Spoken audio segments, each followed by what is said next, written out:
गोदाम्बा उत्सव का 8वां दिन है। आज गोदाम्बा जी महायोगी स्वामी को चला रहे हैं। ये महायोगी स्वामी जो हैं वो द्वापर में ललिता सखी के रूप में भगवत कैंकर्य के लिए उपस्थित हुए। तो ललिता सखी जो हैं वह भगवान की तांबूल सेवा किया करते हैं।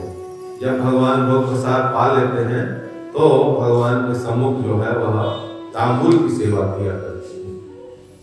तो ऐसा कहा जाता है कि जो हमारे ये महायोगी स्वामी हैं, इनका जन्म मद्रास के मैलापुर स्थान पर हुआ।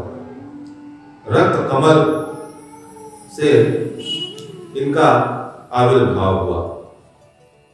हमारे जो ये मुनित्रय हैं, जो सरोयोगी, भूत योगी और महायोगी, ये तीनों जो आलवार हैं, दिव्य सूरी जो हैं, ये अयोगी जन हैं।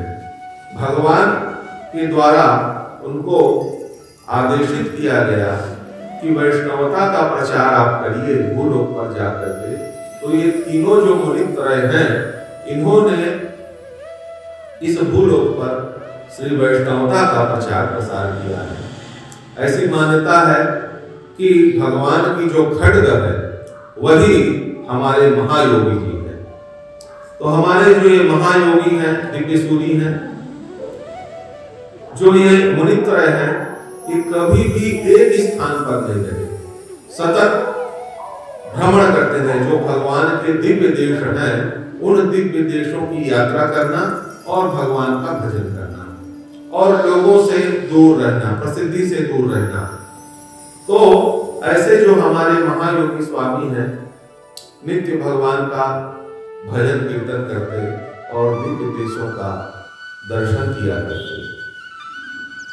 इन्होंने एक दिव्य प्रबंध की रचना की, जिसका एक पद जो है वह अत्यंत महत्वपूर्ण है, जिसमें महायोगी कहते हैं कि देखिए हमारे भगवान कितने विशाल हैं, इस पृथ्वी पर हैं, इस आकाश में हैं, सभी दिशाओं में व्याप्त हैं।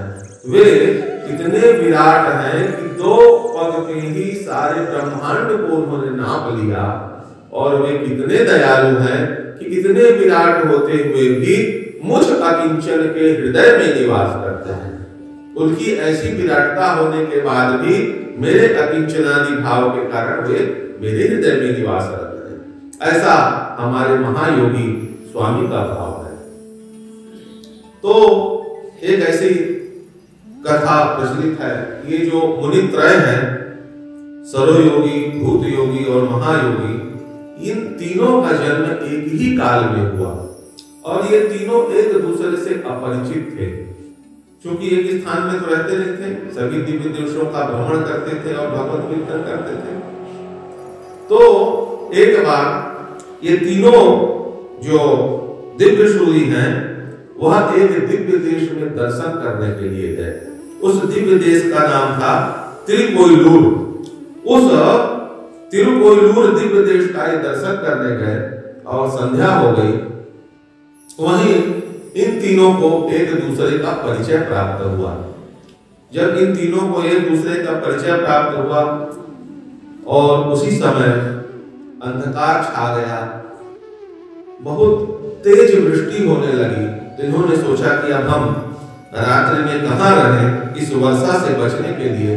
तो एक श्री वैष्णव से एक स्थान मांगा कि भाई हमको एक स्थान दे दीजिए जहां हम रात गुजार सकें, क्योंकि वृष्टि बहुत हो रही है, तो यात्रा करना असंभव है। तो उस व्यक्ति ने एक छोटा सा स्थान दिया जिसमें 3 लोग ही खड़े हो सकते थे। बैठने की भी जगह नहीं थी, सोने की भी जगह नहीं थी, केवल 3 लोग खड़े हो सकते थे। तो उस घोर अंधकार में अतिवृष्टि से बचने के लिए ये तीनों मुनित्रय जो हैं वहां खड़े रहे। और जैसा कि इनका भाव है, ये तीनों वहां पर भगवान का भजन करते रहे खड़े खड़े। अचानक ऐसा लगा कि हम तीनों के बीच में कोई चौथा आ गया, संमर्द होने लगा, धक्का मुक्की होने लगी। ये तीनों जिज्ञासा करने लगे, एक दूसरे से पूछने लगे कि इस अंधकार में हम तीनों के अलावा कोई और चौथा भी आ गया क्या? हम तो तीन बड़े मुश्किल से यहाँ खड़े हो पा रहे थे। तब उनकी इस जिज्ञासा के बीच ही भगवान जो है वो प्रकट हुए, क्योंकि भगवान ने नारद से कहा, नाहं वसामि वैकुंठे योगिनां हृदयेन च मद भक्त्वा यत्र गायन्ति तत्र पृष्ठामि नारद।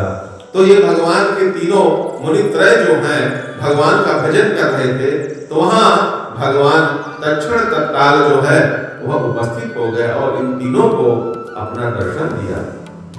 जब ये जो तीनों मुनित्रय हैं भगवान का दर्शन पाए, तो भगवान ने उनसे कहा कि मांगो, क्या वरदान मांगते हो, क्या चाहिए आपको?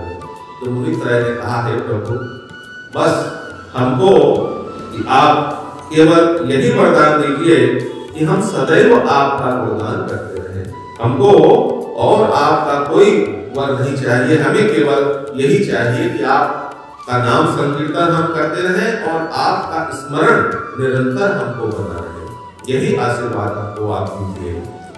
और उसके बाद भगवान अंतर ध्यान हो गए, तो भगवान का दर्शन मिला। भगवान के दर्शन के उपरांत जो आनंद की अनुभूति हुई, उस आनंद का वर्णन इन्होंने अपने दिव्य प्रबंधन में किया। 100 पदों का एक दिव्य प्रबंध इन्होंने लिखा।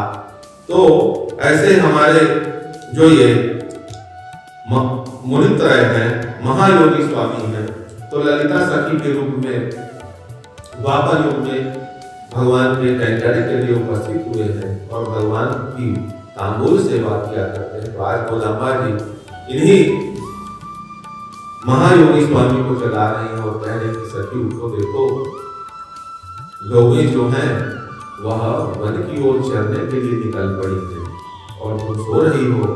संकेत से कह रही कि देखो, उनका भी बंधन जो है वह छूट गया है और वह अब विचरण के लिए जा रही हैं।